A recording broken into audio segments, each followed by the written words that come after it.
Os meus pais se separaram, eu era muito novinha. Minha mãe e meu pai, eles não davam certo.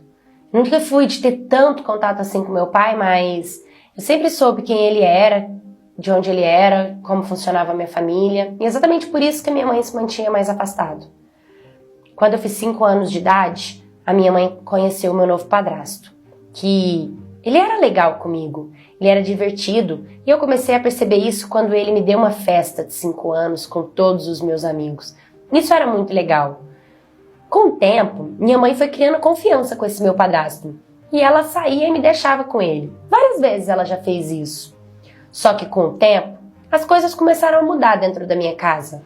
Eu era só uma criança de 5 anos, mas eu sentia que ele ficava querendo que eu tome banho com a porta aberta, me ver trocando de roupa, escolhendo a minha roupa. Não era legal, mas a minha mãe nunca me corrigiu. Ela nunca me ensinou que eu não deveria ficar perto de homens peladas e nem mostrar a minha parte íntima. Eu não tive esse tipo de cuidado, de incentivo. Então, eu não sabia como me comportar. Mas até então estava tudo bem. Um dia, minha mãe saiu para trabalhar e eu fiquei com ele, como de costume. Mas depois de uns 20 minutos que a minha mãe tinha saído, ele me chamou para entrar, me levou para o quarto e aí ele pediu para eu tirar minha roupa. Eu era uma criança, sempre fui uma criança, mas calada. Não de expressar o que eu sentia ou algo do tipo, sempre fui muito na minha. E aí ele pediu para eu deitar de bruço, tipo de costas para a cama, e eu fiz. Eu vi ele tirando a roupa e na minha cabecinha inocente, a parte que ele estava tirando para fora é a parte que saiu o xixi dele. E aí ele subiu em cima de mim. E eu só lembro de um peso muito grande e doía muito. E eu comecei a gritar. Eu pedi para parar, mas ele não parou. A gente morava num galpão no fundo da casa de uns vizinhos e a gente não tinha muitos vizinhos, provavelmente ninguém deve ter me ouvido. Por isso que ele não parou. E ele continuou até começar a sair sangue. A gente viu sangue na cama e tinha muito sangue.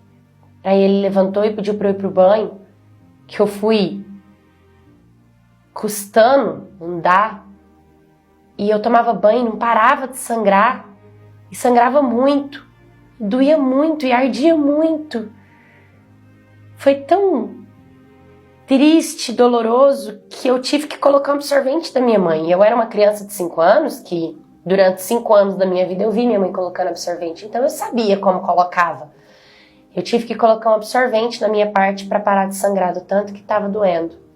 Eu lembro que depois eu fui me sentar no sofá e eu fui meia bamba porque eu não estava conseguindo.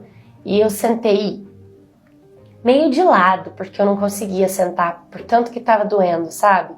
E ali eu fiquei.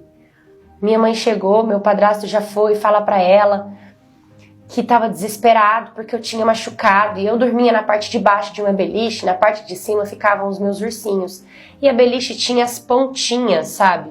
E ele foi falando pra minha mãe que estava muito preocupado, que precisava me levar urgente no hospital porque eu fui pegar o urso de pelúcia na parte de cima da beliche e caí com a minha parte íntima bem na quina e ele estava me ajudando, que ele tinha pego um absorvente e ele inventou uma versão que a minha cabeça era muito inocente para conseguir assimilar se o que ele estava falando era verdade ou mentira.